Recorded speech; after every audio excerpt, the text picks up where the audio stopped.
From Pure Sports, day 2 of 2024 for a 6-game NBA slate. We're playing Hollywood Squares here with the people, moving everybody around on you just to confuse you a little bit more. I'm JT Hayes. Happy New Year to those that I haven't seen yet. It's a Tuesday, as I mentioned, 6-game slate.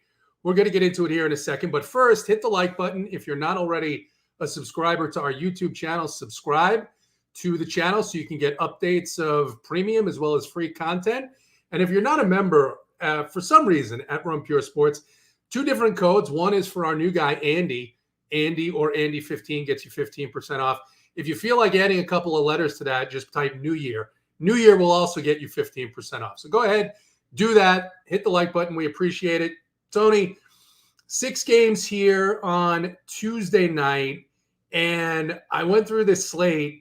And I would say about 70% of the teams have completely and wildly almost unpredictable rotations right now. Minutes, limits, just a lot of very healthy players right now in the NBA. We don't normally see this. We haven't seen a slate like this. Usually there's been some injury news. Even last night we had some minor injury news. But a lot of the big players are in.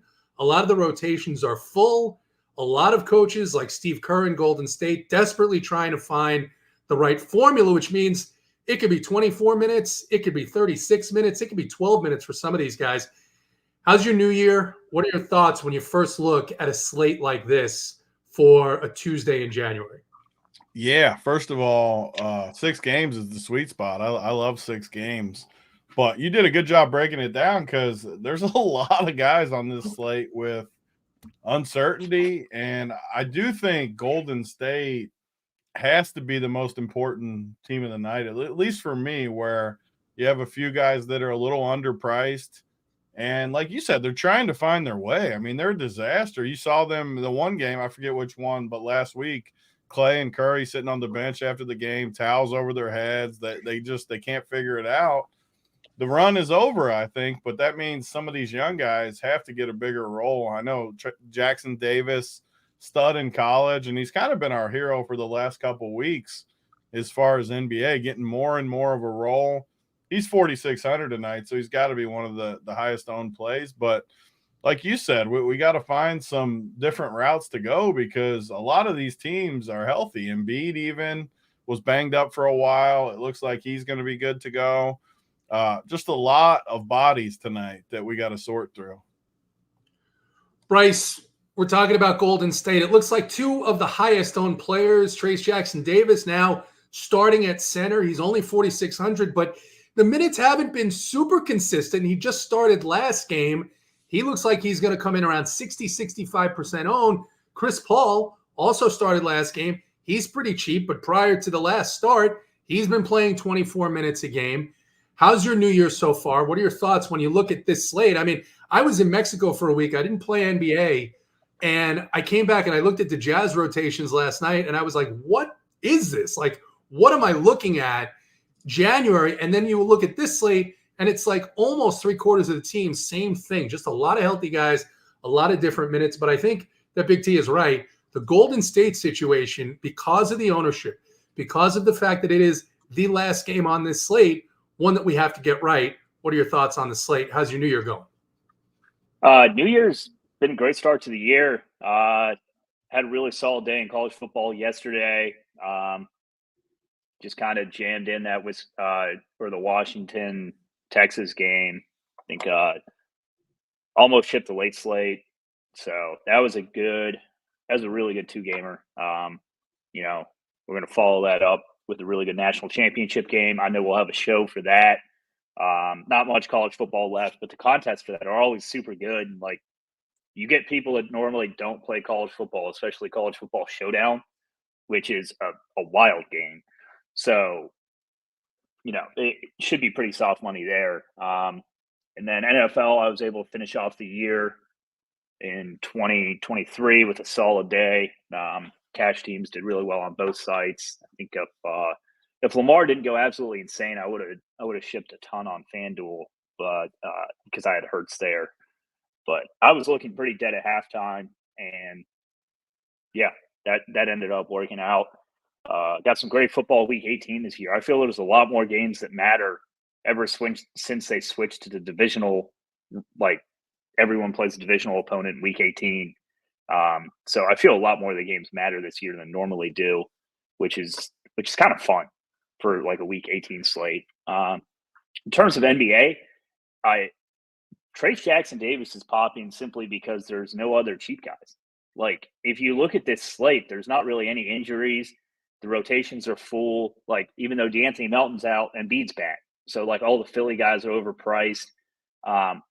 So you just kind of have a lack of value right now, which is leading like these guys that are actually like have some upside in the 4Ks to play a bunch. Like, I don't see any other like really solid cheap plays as of now. So it's going to be super important, if stuff pops up, first game locks at 7, to be on your late swap grind, because like say Golden State doesn't start the same guys. You got three games at 8 p.m. Like this is shaping up to be more of a mid-tier type of slate for me as of now.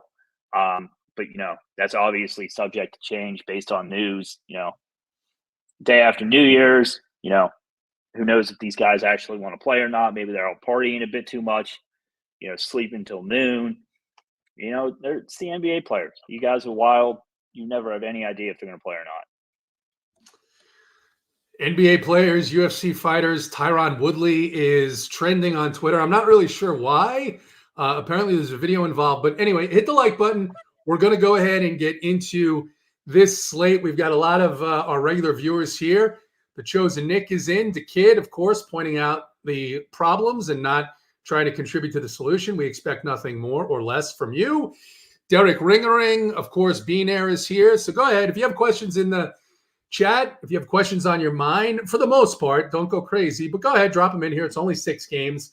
And as Bryce and Big T mentioned, it's going to be an interesting slate here because some of these teams, some of these guys are absolutely unplayable. So we'll get right into it. Hit the like button. 193 watching. It is the new year. Let's go ahead and set the number at 125. Get us to 125 likes. You will get the plays of the day. Feeling generous here on this Tuesday.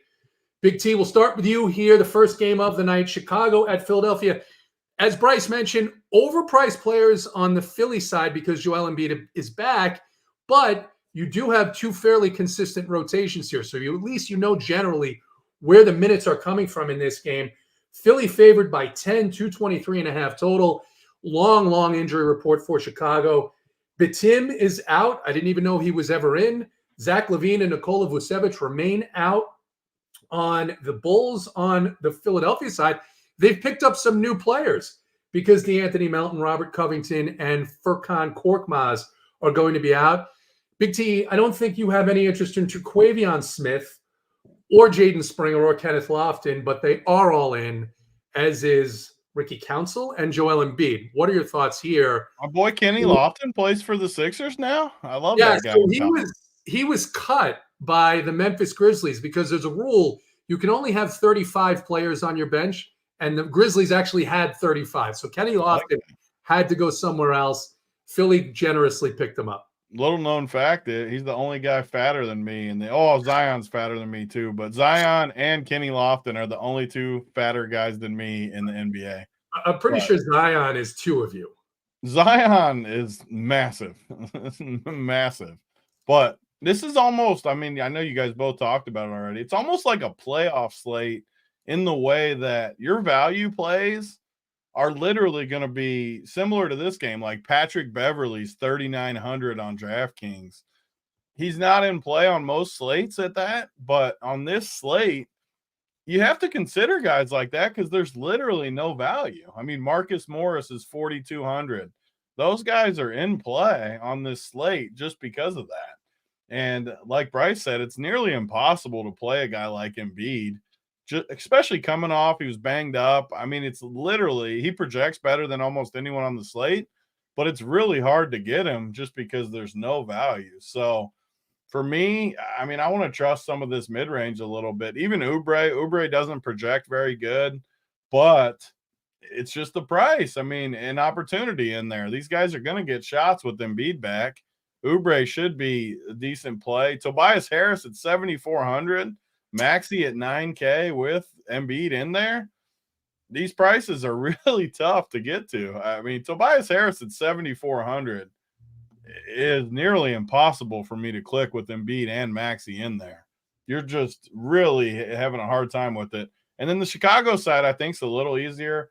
I haven't pulled up the exact numbers on Drummond versus Embiid, but in my head, they've had some monster games against each other where both of them crush. I remember a few years ago, obviously, when Drummond was more dominant and played more than he does now, but there were some games that they just really went after each other. So I could see these Bulls guys being pretty good plays. Kobe White, 7,600. DeMar DeRozan, obviously, 83. Drummond, 82. All these guys are priced pretty fairly. And then you get to the mid-range guys, Patrick Williams, Caruso, Ayo, even Javon Carter and Dalen Terry on these slates. There's no value. So a guy like Dalen Terry and Javon Carter, who are going to play 15 to 20 minutes at low 3Ks, I think they're more in play than they normally would be on these slates just because there's literally no value. I mean, if you can get 14 or something from Javon Carter at 3,400, I think that's a pretty good play on this slate just because of how overpriced a lot of these guys are. Bryce, we've watched Andre Drummond particularly this year. Now that Nikola Vucevic has been out, he dominated this Philadelphia front court the other night. That was without Joel Embiid. Tony points out they've had some good back and forths. There's a little bit of a rivalry there. And watching him, it's hard to believe that he's been a backup for the last 2 or 3 seasons, almost forgotten about since the Pistons traded him. But in particular on this game, Philly is favored by 10. Game is in Philadelphia. It does seem like a larger spread than you would expect to see with Embiid coming back from injury. What are your thoughts here on this one? We'll do the Chicago side of the ball first. I mean, Drummond's a super high variance play today, simply because, like, if he doesn't get into foul trouble, he's too cheap. Like, the guy absolutely smashes when he's on the court. Issue is, Embiid loves getting guys in foul trouble. So, I think with Drummond, it kind of comes down to the fouls. The other Chicago guys, I mean, I think DeRozan's a fine play. I think White's a fine play. People are going to stay away from them today just because, they're 10-point road dogs. They have super low total. But it's not like the prices on these guys are ridiculous. Like, even some of, the secondary pieces, like Patrick Williams, Ayo, they can get there for sure at some of these prices. So they're definitely going to be in my pool today. They're not, my favorite plays of the slate, but I'll probably be over on the Bulls as a whole today. In terms of Philly, I mean, I kind of think Maxey and Tobias are unplayable here. I'm not paying $9K for Maxey. That's simply not happening. I mean, he was barely getting there when Embiid was out. You add Embiid back in, I mean, that's simply way too much. I think if you can get Embiid, that would be super different. It's not like Drummond is a great defensive player or anything. He's just a really good fantasy player. I think Embiid could crush in this matchup, and he's going to be maybe 5% out just because he's so hard to get to with this lack of value.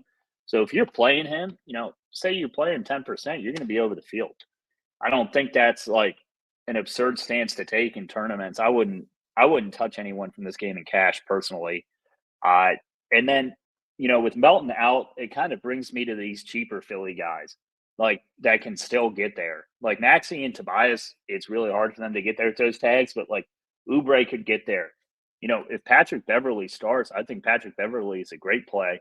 And you can start 2 guards. You can start Beverley and Maxey against Chicago. I don't think it has to be a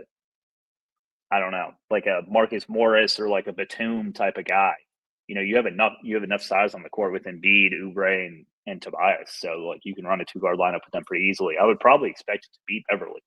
If Beverley starts, I think he's actually one of the better value plays of the slate at 3,900. His minutes aren't super secure, but he's probably going to play at least 24. And while he doesn't get tons of shots up, he can get there in peripheral stats. So I kind of like Beverley here. All right, hit the like button in case you just joined us. We got 270 watching. We're going to 125. When we get to 125, by the way, drop a note in there and let me know that we hit it. 125 gets the plays of the day. And the code for those of you who are not members, although it looks like we have a lot of members in here and we're happy to see you all, is New Year. New Year for 15% off your first month's payment, whatever product you buy. Moving on, the next game.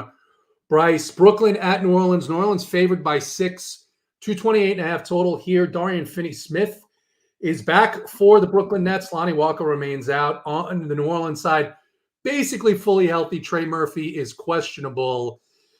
Larger rotation on the New Orleans side than the Brooklyn side, but still, it's sort of hard to predict those nights when Nick Claxton is going to play 36 minutes or he's going to play 25 minutes. The last game out, Day'Ron Sharpe, only 8 minutes for the Nets, but it has been volatile. What are your thoughts here, Pelicans-Nets? I like this game as a whole.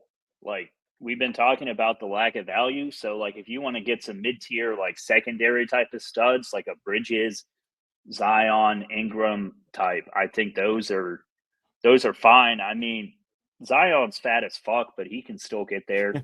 I mean, he's 7,800. He's cheap today. He's cheap. Yeah, he can run himself. He can run himself into 40 points just sitting there being the fat blob he is. I think McCollum can get there at 7,100. I think Bridges is an exceptional play at 7,200. With Cam Thomas on the bench, I'm expecting his rates to improve. He's playing less minutes with a guy who needs the ball in his hands and creates a lot of his own shots. So I kind of like the Bridges play here. Claxton tournament only for me. The split with him and Sharpe is kind of infuriating, but I mean, if he gets the minutes, he absolutely smashes. I personally don't think this is a Joval game. I like the New Orleans big three a lot more than like dropping down to like a Joval.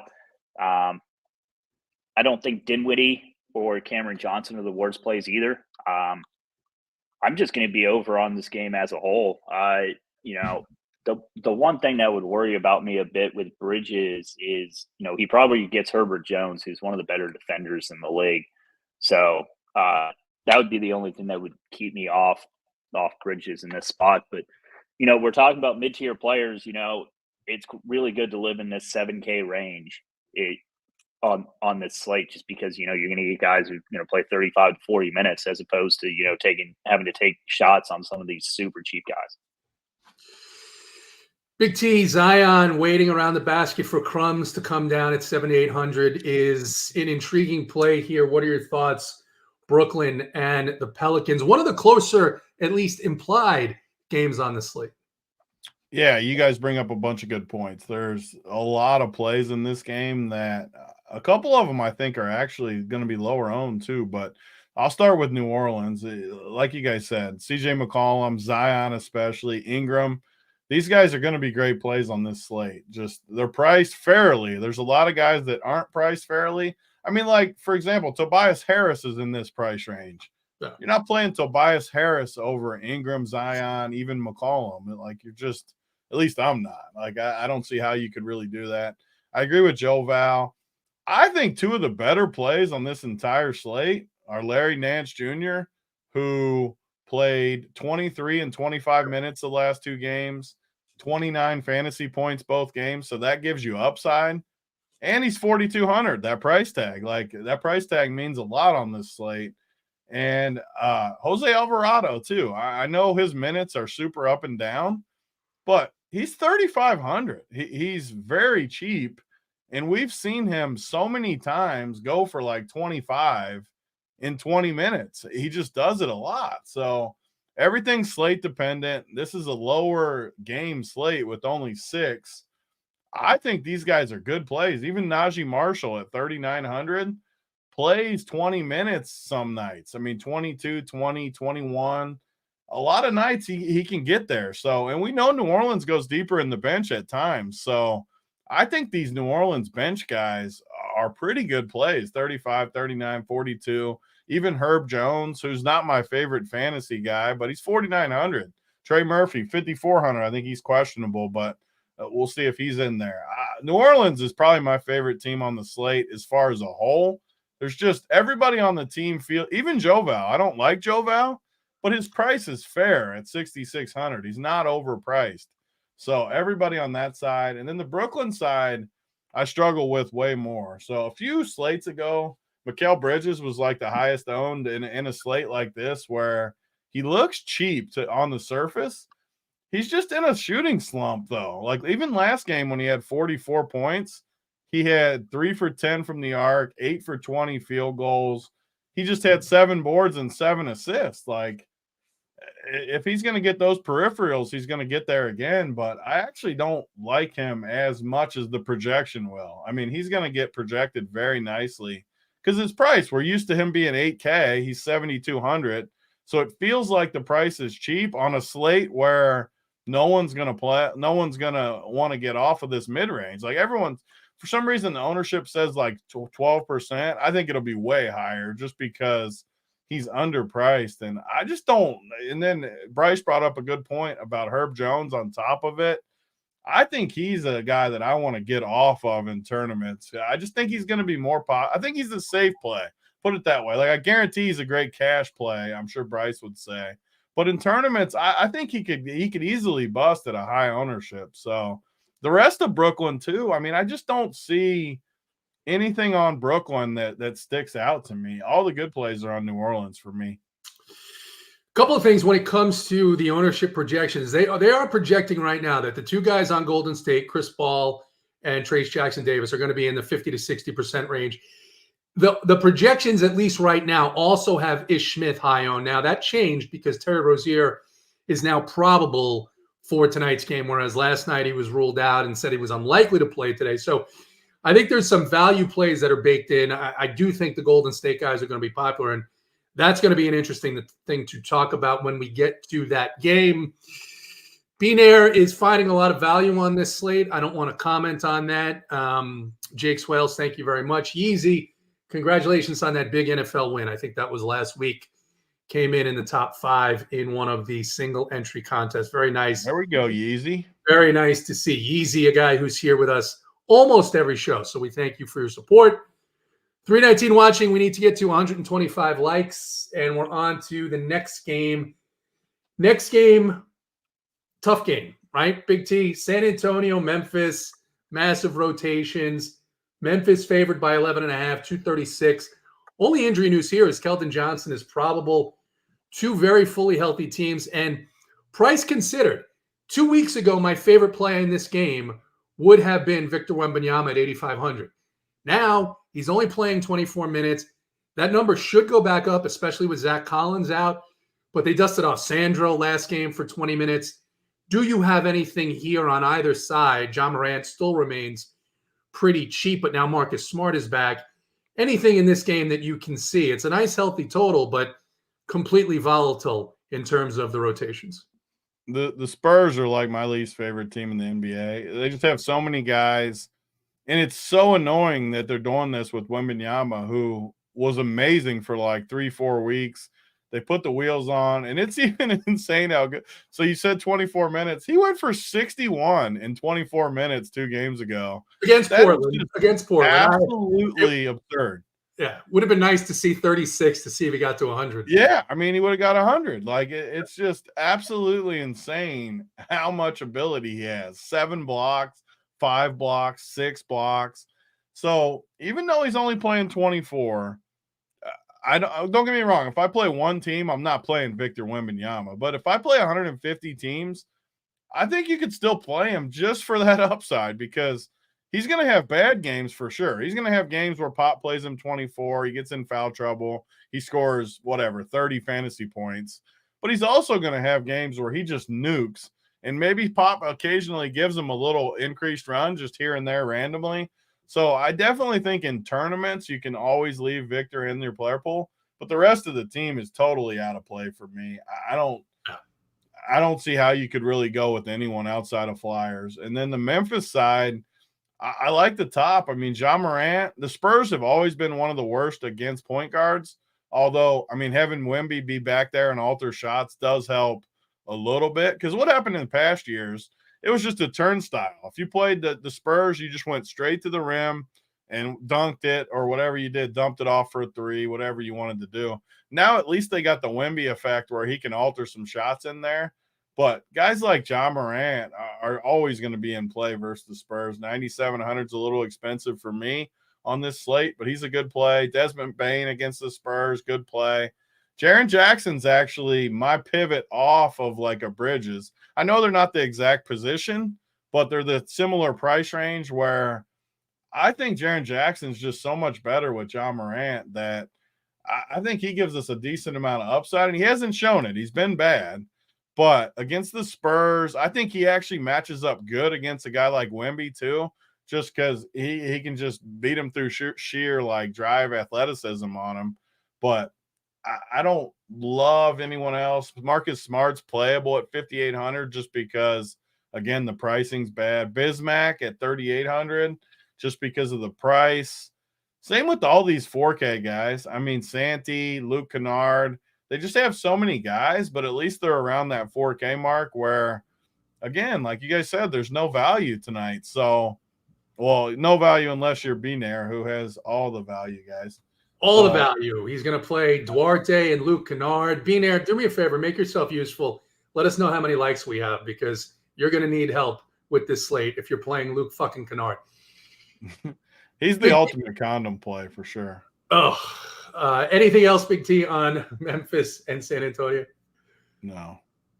Bryce, we mentioned a lot of guys on Memphis. It's tough for me to get to some of these rotation guys because it's 15 minutes one night, 26 minutes. It's a complete hot hand approach here. And unless you're playing 150, I think it's tough to get to some of these guys, unless you're Binair, who's locked in Luke Kennard. What are your thoughts here, Bryce, Memphis, and San Antonio? I'm pretty off this San Antonio team as a whole. You know, they're not cheap. I think my favorite play here would be Victor. 8,500. He can get say he gets up to 30 minutes tonight, and I don't think he does. I have him at 26 right now, and he's still going to make my pool for sure. I don't think Victor is a guy you want to fade simply because the upside that he has is tremendous, and he's not going to come in with any ownership because of the minutes he's playing. So I think he's kind of a good off the board play. Other than that, I don't want any of these mid-tier Spurs personally. If they sneak their way into a couple lineups, I'm not going to remove them from my pool, but it's not a team I'm interested in. Memphis is a team I'm interested in. Spurs still play at a ridiculous pace. I'm seeing super high ownership on Bane and Jaren Jackson, which makes sense to me. What doesn't make sense is that John Morant's coming in so low in ownership. He's projected under 10% right now. I think that's a stud I want to be over on. He's under 10K. I think that San Antonio is pretty much the perfect matchup for him. So I like him. Jaren Jackson at 7.2 is super nice as well. I think Bane would be my least favorite out of those three. In terms of the Memphis secondary pieces, you could play some of these guys I don't know, Kennard probably doesn't fit the bill for me as much as a guy I hate to say it, but Bismack's 3.8K, he can run his way into 25 fantasy points here. And, if you're getting over 20 in the 3Ks on this slate, you're going to be in the winner or your teams are going to be contending up there. So I think Bismack will make my pool. And I think that's about it for the cheap guys here. Don't have a ton of interest in Marcus Smart, unless he's playing a lot of minutes, and I don't expect him to get over 30 here. Luke Kennard, if he was 3K, yes, at 4.1K, not really a play for me. Santee, a little expensive for me as well. He could find his way into a couple lineups for me. I haven't ran my stuff yet, but it's more the Memphis studs I'm interested in here. Morant and Jackson. Morant and Jackson, potentially a little bit of Bismack Biyombo, under 4K. Sucks that he's only center eligible, but that's the position he plays. However, great matchup against the San Antonio Spurs, especially with Sandro going to be on the court at least 24 minutes for the Spurs. Moving on to the next one, Bryce. Really good real-life game. Boston and Oklahoma City. Boston favored by 4. A nice 240 total. Not a lot of cheap pieces in this game. I think Porzingis at 8K is probably the one piece that stands out to me as potentially underpriced here for the matchup. What are your thoughts here? The only injury news is that Jrue Holiday is back, so 2 fully healthy teams. Yeah, really tough to find value on either of these teams. but I love the studs in this game. I like Tatum a lot, and I like SGA a lot. They're reasonably priced studs. 10.3 for SGA and under 10K for Tatum. I think they profile pretty well here in what you said should be a really good real life basketball game. The secondary pieces don't pop for me as much. I think you can play some Porzingis for sure. Drew at 6.9, he just kind of sits around though. It's just not a great matchup for him. I think Josh Giddey might carry some ownership here since he's only 5.6K. I'm probably going to be under him. I'm seeing him around 30% owned here. I think that's way too high. I'll have Giddey, but not anywhere near that. Jaylen Brown, I think, is simply too expensive just because he got his price jacked up a bit when Tatum was missing games or missed a game. So, if you want to be super different, you could get on him or like a Derek White type. Like, I don't think anyone's going to be playing Jaylen Brown at 8.6 or Derek White at 7.7. So, if you have a take that it's going to be one of them and not Tatum here, you can. It's not hard to get over on those guys. I don't hate Chet as far as OKC guys go. I just don't see a lot of pretty much anything cheap in this game that I could get on board with. I don't think Dort is the worst cheap play. 4.6K. He's going to see some minutes. If he gets hot from three, he can get there. So, Big T, Boston and Oklahoma City, close game expected here. Boston favored by 4, 240 total. Bryce mentioned him right at the end. Lou Dort. When I opened up this slate and went through it, I said it sucks, but Lou Dort at 32 minutes, somewhere around there at 4,600, where he can get peripherals, was one of the plays that I was somewhat interested in. What are your thoughts here, Boston and Oklahoma City? Yeah, so this is a DFS show, but I always like to filter in some bets, and this is a borderline stone cold lock to me, and people won't agree with the take, but I think OKC in a spot like this at home against the number one team in basketball, really Boston right now, this is a statement game for me at OKC, even though it's a Tuesday night in January. I think this is a big game for OKC, and these are the betting spots I love to target. I think they win. They're a 4-point dog right now, but you can get plus 150 on the money line. I love OKC tonight. So I love these prices like SGA. Tough to get to SGA, but Chet, I think Chet secretly has a lot of upside in this matchup.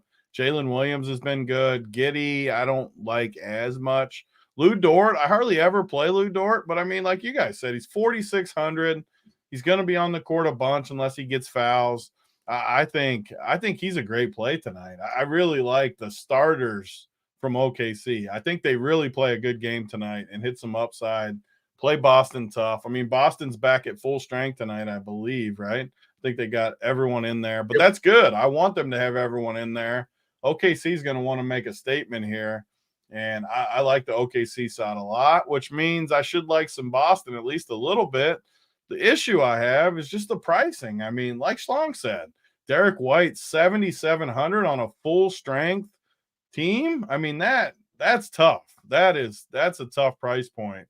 Jaylen Brown is expensive. Tatum's expensive. When this whole team is in play, I think Porzingis is honestly the most affordable to me at 8K, just because he's the only one that does different stuff than the other guys. All four of the other guys do the same things. They dribble, shoot threes.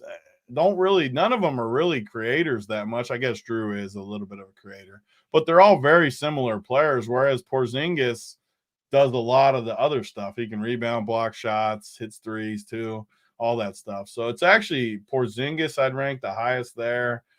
All of Boston's prices look bad. Even the bench guys. I mean, Peyton Pritchard and Sam Hauser are unplayable because of those price points. I mean, you're not paying $5K for Peyton freaking Pritchard on a full strength Boston team. So you're eliminating a lot of those guys. But overall, I love OKC tonight. I think they're Johnny Basketballs wants some Big T bucks.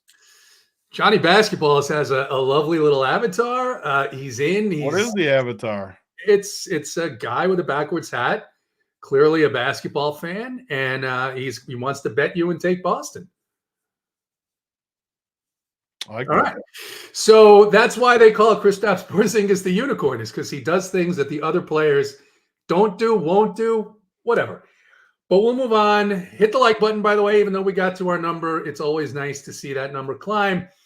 Next game is one that we're going to have to talk about here, Big T, because it's the game that has a lot of condensed ownership, and I question it just because of how volatile these rotations have been. It's Orlando at Golden State. Golden State favored by only 3, so another one of the closer games expected on the slate. 230 total here. Draymond Green remains out for the Warriors. Allegedly, Trace Jackson-Davis and Chris Paul will remain in the starting lineup. And the biggest news here, I think, maybe on the Orlando side, at least the way I look at this, is Markelle Fultz being questionable because he does open up some minutes for Jalen Suggs and for Cole Anthony in what has been a pretty good matchup for opposing teams. Joe Ingles and Jonathan Isaac are going to be out here. Orlando at Golden State. This is the game. What are you doing with these very, very popular Warriors? Were you asking me? Big T. My fault. I was pulling a Mangone and not paying attention. I was thinking you were going to Bryce. We kind of go back and forth like a little snake, right? So you got me on that one. I usually that doesn't happen to me very often, but I was totally checked out thinking you were going to Bryce. Right. But Golden State, right? Golden State and Orlando. Yes. These two guys are locks for me. I mean, Jackson Davis and Chris Paul. It's their price point more than anything, too. So even if they do something weird with the lineup, which I think those guys will. I mean, Jackson Davis just has to keep playing. He has to. He's been awesome. Golden State struggled. They need some young guys in there. I don't see any way you're not playing him tonight. I'm talking just lock button. I mean, I don't care how many teams you have. Just lock button Jackson Davis. He's that talented. Really no reason, no way I'm not playing. Chris Paul, I guess, is a little bit more dynamic just because there are paths where I could see him. Who knows what could happen with him? Lots of things could happen with him. He could get benched for younger guys too, all that stuff. Curry, 8,800.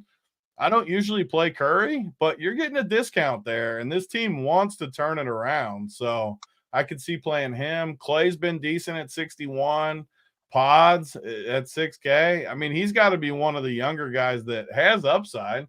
He also has probably a low floor if they do something weird with the lineup. But in my opinion, which doesn't mean anything to Kerr, I mean, they should be playing Pods and Jackson Davis and Kuminga and these younger guys. They just have to play them more. They have to. You can't keep playing all these old guys together. So for me, Golden State looks like the best spot of the night, them and some of the earlier teams. But if you wait on news and get the right lineup in this game, I mean, I think you could have a huge edge by just waiting, and they're going to be naturally lower owned than they should just because people love playing early guys and they just don't save enough spots for late. So I think Golden State is a very, very good spot tonight. And I want to keep a decent number. I want about 3 Golden State guys tonight, 2 of them being locks. Maybe the third is Pods. Maybe the third's Kuminga. Maybe it's Wiggins. I don't know. Someone in that game, though. I want another Golden State guy to go with the 2. And then the Orlando side, you can definitely go. I mean, Golden State's playing no defense. Without Draymond, they literally have no defense, which is their problem more than offense. They have no rim protection. They have no on-ball defense, which is another reason they should play Kuminga more.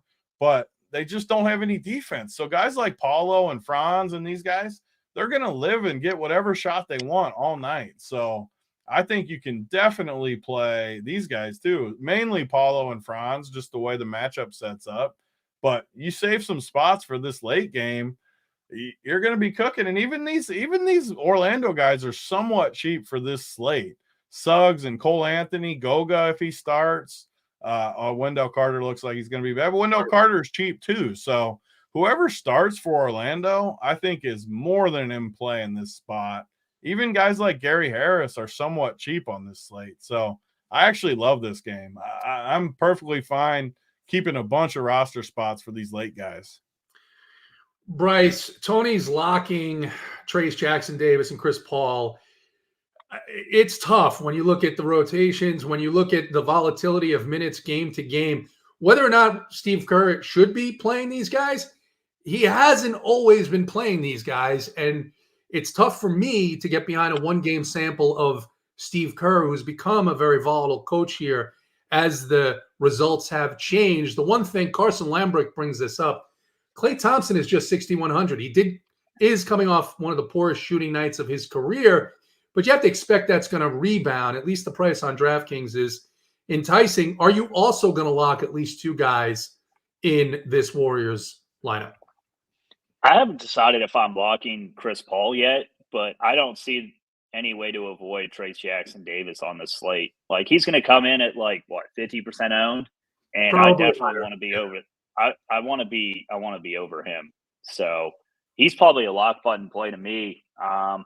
There's just no value, and Golden State is by far the best value on the slate. And that's not to say I don't like Chris Paul. I'm definitely going to have a ton of him. I just don't know if he's like the lock button play that Trace Jackson is. I mean, if Trace Jackson's going to play 30 minutes, he's going to get there. It's that simple. So, as long as he stays in the starting lineup, and I'm expecting him to stay in the starting lineup for sure, that's what you got to be by your computer at 10 o'clock tonight or 9:30 or whenever these lineups come out. But yeah, Trace Jackson, great play to me. I think Steph is one of my absolute favorite plays on the slate as well. Only 8,800. As Tony said, they need to win some games. And, if they're going to win games, likely it's going to be through Steph. So, you get a huge discount on him off some of the other studs. Like, say you anchor your team with him, you got so much money to spend afterwards that you get like 6K a position. You don't even have to dip in to the scrubs outside of Trace Jackson. So I think it's a good spot to run it back with some Orlando as well. Not to glaze over like Kuminga, Wiggins, Pods, and what's his face? Clay are all in play for me as well. Like, I'm going to mix and match them, but I think the big three for Golden State for me are Chris Paul, Trace Jackson, and Steph. But yeah, it's a good spot to run it back too. I mean, Franz is pretty cheap at 7,500. If Fultz stays out, I love Jalen Suggs here at 5,600. I don't think anyone's going to play him. I think that's a pretty good way to get direct leverage off Chris Paul or playing both together, just because Chris Paul's going to take up so much ownership at that price. I think Banchero, his price tag's not quite as friendly at 8.2, but I mean, look at what he's been doing. His last 5 games have all been over 40 points. That plays at 8,200. He has 50-point upside in this matchup for sure. I'm expecting Goga to start here personally over Wendell, but give me whoever's starting there. The minutes are kind of split, but it's not like either of them break the bank for you. And I don't love the I'm mainly sticking to the starters in this game. Whoever ends up starting at center for Orlando, I don't really love an Anthony Black or a Gary Harris. Simply just doesn't really cut it for me here. That was a question that Kevin Fallick had about Goga or any takes on him. A weird thing on Sunday where Carter Jr. was in, then he was ruled out, then he ended up playing 24 minutes. Go ahead, Bryce. They've been so much better with Goga than Wendell on the court that hopefully the coach realizes that and just let's it be Goga. But coaches don't always look at shit like that and kind of go with feel a lot of the time. So if Goga starts, I'd probably put him at 20, 28 minutes. So he becomes pretty good value in that scenario. Okay. Last game of the night. If you have any questions, go ahead and get them in because we are way, way ahead of schedule thanks to the efficiency of the guests on the Hardwood show today, which we know we don't always get. But Bryce, will stick with you. Charlotte at Sacramento. Sacramento favored by 15, 231.5 total. Charlotte on a back-to-back. The news here is that Terry Rozier, who missed last night, is now probable to play tonight. Mark Williams doubtful. LaMelo and Frank Ntilikina remain out. No injuries on the Sacramento side, and that rotation has become quite large as well. Thoughts here in one of the more one-sided, at least on paper, games of the evening. I think Malik Monk is going to be the chalk in this game just because, like, he'll play in a blowout. He'll play not in a blowout. He has a super friendly price tag. And, his usage is through the roof with the second unit. So I don't want to fade him, but I might take a little bit. I was looking at FanDuel. He's, like, super cheap on FanDuel compared to some of these guys. Yeah, I like Malik Monk in this game. I like Fox and Sabonis in this game. It's kind of hard not to. I wouldn't say they're not going to be like higher owned than like Curry for me. Curry's just way too cheap, but I like these cheaper studs as opposed to like having to spend up on some of the ridiculously priced ones. So I think they're in play. The Charlotte stuff, I was really expecting Rozier to be out here. Simply because like yesterday it basically said he wasn't going to play today. Now he is.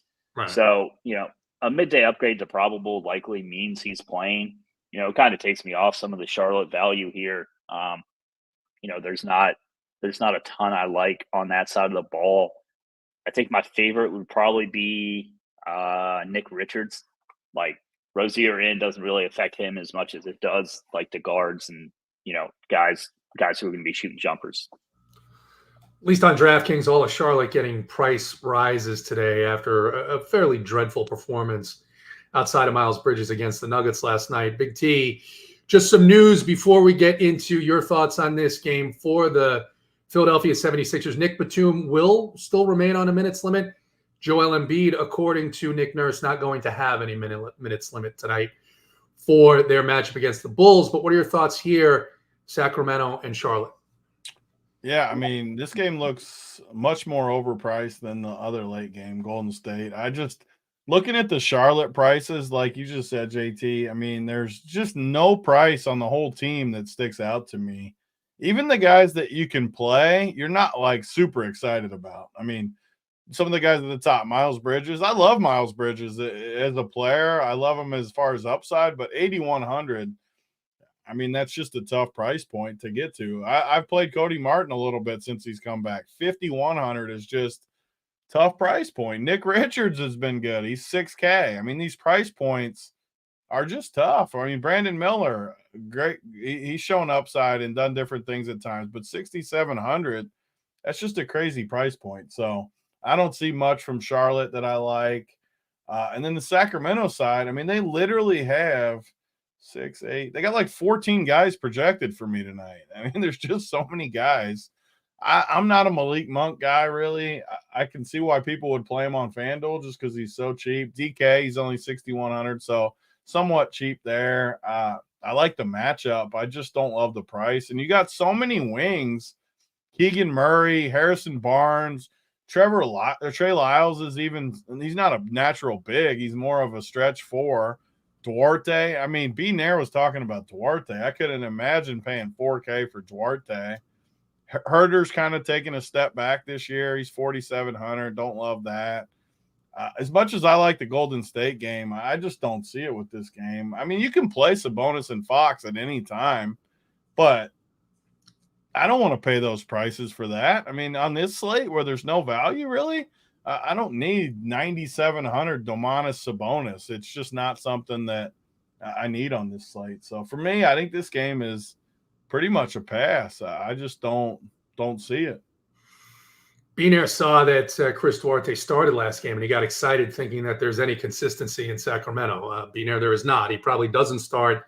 He probably plays 12 minutes tonight. Guys, Kevin Fallick brought this up. Kelly Oubre gets the starting nod here for the Sixers. Either of you guys want to offer thoughts on Kelly Oubre now that he's been announced as a starter? Who's the 5 then? I thought he was starting all along. Who's the 5th? So you have Maxey, Oubre, Batum, I think, Tobias. Oh, Batum's the 5th? Oh, it's Batum. Yeah. Yeah, it kind of gets me off Beverly a bit. I was hoping he would start instead of Batum. Yeah, I mean, Batum, whoever started, whether it was Beverly or Batum, will definitely be in play for me just because of the price, like we talked about with Beverly. Batum's shown upside at times, too. I mean, at that price.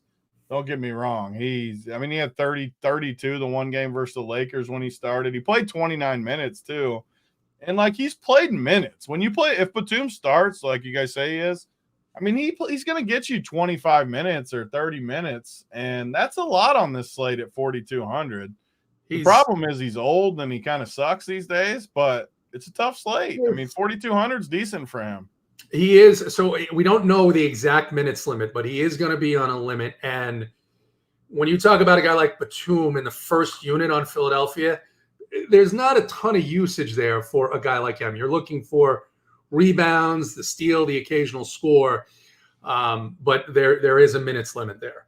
What's the minutes limit, though? Well, it's Nick Nurse, so we don't know. Yeah, like he put his minutes limit's 38 minutes. Like the dude loved to run guys into the ground. And Kevin Fallick wants to play Chris Duarte as well. I mean, that is a 100% Fallick play, so I'm sure he does want to play Duarte. I don't know who's projecting him for 30 minutes, all kidding aside. You look at those rotations, and again, you take a one-game sample from that team, and I just don't think it's going to be right a lot of the time. So why would he play 30 minutes? I don't understand why. I would question that. I know he played 26 last game. I don't think you expected him to play 26 last game though. So if he played 25 and 26, why would he play? Why is he projected 30 now? Right. I don't know. Just because he wants to play Duarte. Yeah, I mean they got Duarte is just terrible play for Alec. Okay. All right, let's go to the plays of the day. I'm going to go first. It's the Eiffel Tower play of the day. It's a guy that I said I liked. I think the value is volatile, especially when we're talking about what a team like the Kings is saying they're going to do. A lot of these guys on the Spurs and even on the Grizzlies are looking to get between 10 and 15% ownership. I'm going to go with a guy who I think is too cheap in a matchup in a game that I want to watch, and that's Lou Dort at 4,600. He's showing 19%. I think he's going to be a little bit lower than that potentially with some of these news updates that come. So Lou Dort, for me. Bryce, your play of the day. I'm going to go with Steph Curry.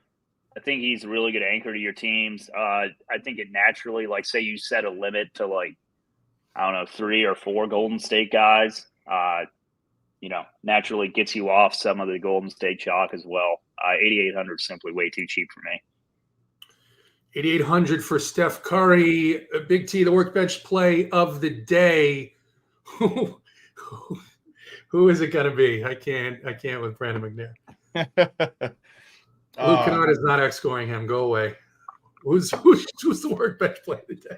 My play of the day, I wanted an OKC guy because they're my team of the night. I think they win, like I said earlier in the show. I think it's going to be Chet Holmgren because at center, you're going to play Jackson Davis. So I think Chet Holmgren is going to come in literally like under 5% owned. And I just love what I see. I mean, you see very consistent performances on his game log. I'm not saying game log's everything, but I mean, this dude is living around 40 fantasy points, which on a slate like this, if I can pay 7,600 and get 42 or something from Chet, I feel very good about that because this is a floor slate. This is not a ceiling slate for me. Even in tournaments, it's a floor slate. I want guys that can hit 5X type thing. So Chet Holmgren is going to be my play. And I think he's got upside in this matchup too. So super excited about that.